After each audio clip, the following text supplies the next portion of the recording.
இதெல்லாம் ரொம்ப தப்பு சார். ஒரு கூலி வேலை பார்க்குறவர்லாம் வந்து இந்த அளவுக்குலாம் வந்து மன உளைச்சலுக்கு ஆளாக கூடாது ஒரு நாட்டில். எங்க அப்பா கூட கூலி வேலை தான் சார் பார்த்தாரு. அப்புறம் நாங்கெல்லாம் வந்தவங்க எல்லாம் படிச்சு கிடிச்சு ஏதோ வந்து ஃபேமிலி நல்லா இருக்கு. நம்மளாம் உரையணும்னு சொல்லுங்க, நானும் செய்வேன். அப்படி நீங்க கூலி வேலை தான் பார்க்கறீங்க. ஏதோ மூட்டை தூக்குறீங்களா?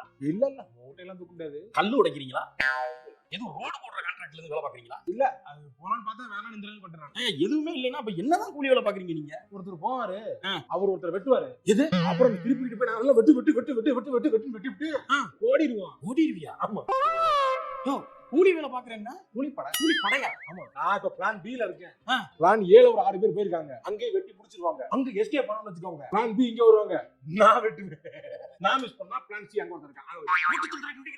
ஆமா, அவன் வர டைம் ஆயிட்டு இருக்கு. நாம என்ன அட பாவி, உன்கிட்ட பேச்சு கொடுத்து சிசிடிவில நானுமையா தெரிஞ்சிருப்பேன். வாங்க போவோம், ஜாலியா உள்ள போவோம். நம்ம லேபிள் வந்தா உன்னை யாரும் ஒண்ணும் செய்ய மாட்டாங்க. ஐயா, எனக்கு பார்லேஜி பிஸ்கட்டுக்கு ஃப்ரீயா கொடுக்குற சக்திமான் லேபிள் தான் தெரியும். இந்த லேபிள்லாம் தெரியாது, நீ விட்டுருக்கையா? வாங்க ஜாலியா போயிட்டு வருவோம். ஐயோ, நான் வரல, நீ விட்டுருக்க. நான் வரல.